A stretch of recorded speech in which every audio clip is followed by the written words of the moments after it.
Hello everyone, welcome to angels tarot. Hope आप सब खुश होंगे, अपनी लाइफ में हेल्दी होंगे। आज की जो रीडिंग है उसका टॉपिक है आपके जो पर्सन हैं वो कल रात को आपके बारे में क्या सोच रहे थे, क्या फीलिंग्स थी उनकी आपको लेकर कल रात को, कैसी निकली उनकी रात। तो ये सारी चीज़ें हम आज की रीडिंग में डिस्कस करने वाले हैं। ये एक जनरल रीडिंग है, ये एक टाइमलेस रीडिंग है। सभी ज़ोडिक साइन वालों के लिए है, सभी एज ग्रुप वालों के लिए है, मेल फीमेल सभी के लिए है। आप किसी भी मंथ में इस रीडिंग को देखेंगे तो आप इसे रेजोनेट कर सकते हैं। और आप सबसे एक रिक्वेस्ट है कि अगर आप पहली बार मेरी वीडियो देख रहे हैं या पहली बार मेरे चैनल पे आए हैं तो प्लीज़ मेरे चैनल को सब्सक्राइब कर दीजिए और बेल आइकन को ज़रूर प्रेस कर दीजिए, ठीक है। तो चलिए कार्ड्स को करते हैं हम शफल और एंजल से करते हैं प्रे कि हमें सही गाइडेंस दें और हमें बताएं कि हमारे व्यूअर्स के जो पार्टनर हैं वो कल रात को उनके बारे में क्या सोच रहे थे, ठीक है। जो फर्स्ट कार्ड हमारा है 9 ऑफ वॉन्ड्स का कार्ड है। Second card is lovers and hierophant. दो कार्ड्स आए हैं, lovers and hierophant. And next card is night of cups,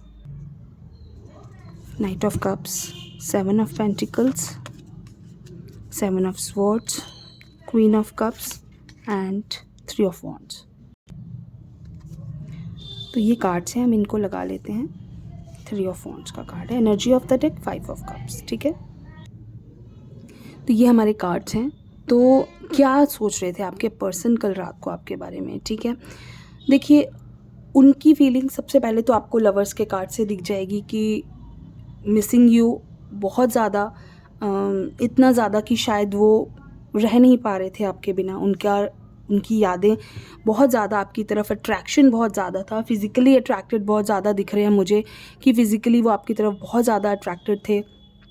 वो शुरू से लेकर जब से आपकी लव स्टोरी स्टार्ट हुई है, जब से आप दोनों मिले,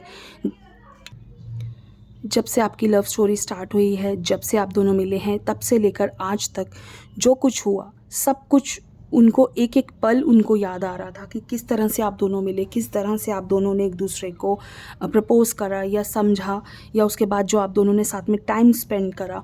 हर एक चीज़, चाहे वो पॉजिटिव है चाहे नेगेटिव है, वो सारी चीज़ें उनको उस वक्त सारी रात उन्होंने, उनकी इन यादों में वो चीज़ें रही हैं, उन्होंने उस यादों में वो टाइम काटा है कल का बहुत ज़्यादा। उन्होंने, कहते हैं ना कि एक पूरी एक ज़िंदगी, जो वक्त आप दोनों का बीता वो पूरा एक वक्त, एक लाइफ, जो जितने साल थे वो सारे उन्होंने एक रात में कहते जी लिए, ठीक है, वापस से जी लिए। वो सारी चीज़ें उनको इतनी ज़्यादा याद आ रही थी कि वो बहुत ज़्यादा, हो सकता है कल रात रोए भी हों, क्योंकि ऐसा दिख रहा है कि उनको बहुत ज़्यादा एक मिसिंग वाली चीज़ बहुत ज़्यादा थी रात को उनके मन में, ठीक है। लेकिन कहीं ना कहीं जो आप दोनों के बीच में जिसने भी एक दूसरे को हर्ट करा, एक दूसरे के साथ गलत करा, उनको ऐसा लगता है कि आपने उनको चीट करा है। आपके बारे में कई लोगों ने उनको गलत चीज़ें बोली हैं। यहाँ मुझे ऐसा लग रहा है कोई थर्ड पार्टी हो सकती है, कोई आप दोनों के फ्रेंड्स हो सकते हैं, आप दोनों के कोई ऐसा क्लोज़ फ्रेंड हो सकता है जो आप दोनों को जानते हैं, और उन्होंने आप दोनों के बीच में ये प्रॉब्लम्स क्रिएट करवाई।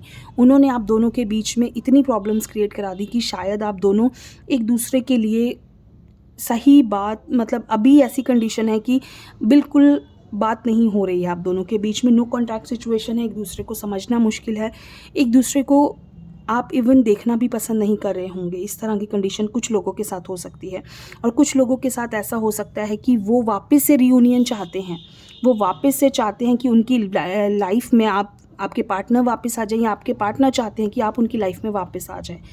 लेकिन वो चाहकर भी आपको अनब्लॉक नहीं कर रहे हैं। वो चाहते भी होंगे अपने मन में, या हो सकता है उनकी लाइफ में कोई और पर्सन भी आ चुका हो, लेकिन जो एक टाइम उन्होंने आपके साथ स्पेंड करा है वो टाइम उनको बहुत ज़्यादा याद आ रहा है, ठीक है। बहुत ज़्यादा वो इस चीज़ को मिस कर रहे हैं। उनको ऐसा लग रहा है कि वो उन्हें वो वक्त वापस चाहिए। इस तरह की चीज़ें भी उन्होंने रात को सोची।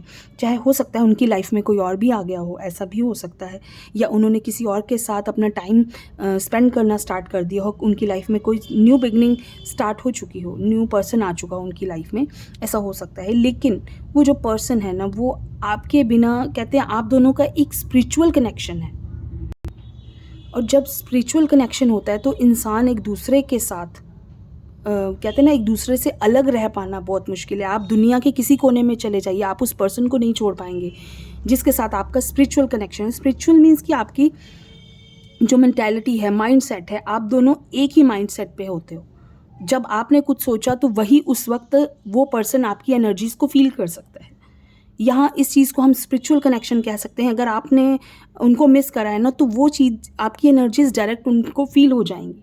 ठीक है, तो इस तरह की जब एनर्जीज़ हो जाती हैं तो बहुत ज़्यादा कॉम्प्लिकेटेड हो जाता है। आप किसी के साथ एडजस्ट नहीं कर पाते हो। आप कहीं भी चले जाओ, किसी भी पर्सन के साथ, चाहे मैरिज भी कर लो, लेकिन आप कहीं भी एडजस्ट नहीं हो पाओगे। सिर्फ आप उसी पर्सन के साथ एडजस्ट हो सकते हो क्योंकि आपका माइंडसेट सेम होता है। ठीक है, तो अब हम ये देख लेते हैं कि कुछ और कार्ड्स हम निकाल लेते हैं कि क्या है आप दोनों के बीच का रिश्ता, किस तरह आगे जाएगा, किस तरह का आगे ये रिलेशनशिप होने वाला है। स्ट्रेंथ का कार्ड है, देखिए, the sun, knight of wands. Cards बहुत ज़्यादा पॉजिटिव कार्ड्स मुझे दिख रहे हैं। And 4 of swords, energy of the deck, 6 of swords. ठीक है, आप देखिए, सन का कार्ड है, स्ट्रेंथ का कार्ड है, बहुत हिम्मत आप दोनों ने किया है एक दूसरे को छोड़ने में। अगर आप दोनों अलग हैं इस वक्त तो बहुत हिम्मत से आप दोनों काम ले रहे हैं, क्योंकि ये जो है ना, दूर होना आप दोनों के लिए बहुत ज़्यादा मुश्किल है। चाहे आपके पास कितने भी ऑप्शंस आ जाएं, चाहे आपके पास कुछ भी हो जाए, आप किसी भी जगह इंजॉय कर रहे हो, फ्रेंड्स के बीच हो, लेकिन आपके माइंड से वो पर्सन नहीं निकलता। आपको उस वक्त उस पर्सन की याद ज़रूर आएगी, क्योंकि कहीं ना कहीं वो पर्सन आपके माइंड में हर वक्त रहता है। भले ही आप दोनों ने एक दूसरे को कितने भी दुख दिए हों, तकलीफ़ें दी हों। 4 ऑफ स्वॉर्ड्स का कार्ड है, बहुत ज़्यादा कहते हैं ना, अंदर तक दिल जख्मी होता है इंसान का। वो चीज़ें भी हो सकती हैं आप दोनों के बीच में। आप दोनों के दिल एक दूसरे के लिए रोते होंगे। वही कल रात आपके पर्सन के साथ भी हो रहा था, उनको बहुत ज़्यादा आपकी याद आ रही थी, और वो इवन कि रो भी, मैंने पहले भी बोला, वो रोए भी हो सकते हैं आपके बिना, आपको याद करके वो रोए भी होंगे। ठीक है, और नाइट ऑफ वॉन्ड्स का कार्ड है कि लाइफ में चाहे कितना भी भाग लो, कितना भी एक दूसरे से दूर भाग लो, लेकिन आप दोनों एक दूसरे को छोड़ नहीं सकते। आप दोनों ने एक दूसरे को, कहते हैं ना, ईगो, बहुत ज़्यादा एरोगेंस, या बहुत ज़्यादा आपका रिश्ता इन चीज़ों से भी निकला हो सकता है। आपके पर्सन ऐसे भी हो सकते हैं कि वो बहुत ज़्यादा इस वक्त एटीट्यूड शो कर रहे हो कि उन्हें नहीं जाना है वापस, उन्हें नहीं आना है। ये बहुत ज़्यादा चीज़ें कॉम्प्लिकेटेड हैं, लेकिन आपका रिश्ता जो है एक बहुत हिम्मत वाले जोन से निकल रहा है, और माइट बी पॉसिबल कि आप इस रिश्ते, इस प्रॉब्लम से निकलकर वापस एक दूसरे को मिले। ठीक है, ये पॉसिबिलिटी बहुत ज़्यादा है, लेकिन फ़िलहाल की जो कंडीशन है काफ़ी ज़्यादा मुझे डिस्टर्बेंस लग रही है कि आप दोनों इस वक्त बहुत ही नेगेटिव जोन में, एक दूसरे को समझना बहुत मुश्किल होता जा रहा है। लेकिन कोशिश कीजिए आप दोनों एक दूसरे को समझ के वापस से अपने रिश्ते में एक नई शुरुआत कीजिए, क्योंकि देखिए, स्ट्रेंथ, लवर्स, ये सारे कार्ड्स आपको यही समझाते हैं कि देखिए, जब नहीं रह सकते हैं तो उस चीज़ को उसी वक्त क्लियर कर लिया करो। इतना लंबा जब ये प्रॉब्लम्स खिंच जाती हैं तो उसके बाद वो ठीक होनी बहुत मुश्किल हो जाती है। आप कितनी भी कोशिश कर लो एक दूसरे से दूर रहने की, रह तो नहीं सकते ना आप दोनों एक दूसरे से दूर। एक दूसरे को चाहकर भी अलग नहीं हो सकते, एक दूसरे को चाहकर भी कितनी भी कोशिश कर लो भागने की, चीटिंग करने की, लेकिन जो दिल जहाँ जुड़ जाते हैं ना, जहाँ मैंने बोला स्पिरिचुअल कनेक्शन आ जाता है, वहाँ सब चीज़ें फेल हो जाती हैं। कितनी भी चीटिंग कर लो, कितनी भी, लेकिन इमोशनली अटैच्ड हैं एक दूसरे के साथ, नहीं दूर जा सकते। कितना भी भाग लो, कितनी भी दूर जाने की कोशिश करो, एक दूसरे से अलग होना बहुत ज़्यादा मुश्किल है। तो कोशिश कीजिए, इस रिश्ते को बचाइए और एक दूसरे के साथ, मतलब कहते हैं ना, साथ निभाने की कोशिश कीजिए। तो कैसी लगी आपको ये छोटी सी रीडिंग, मुझे ज़रूर बताइए। थैंक यू सो मच, खुश रहिए।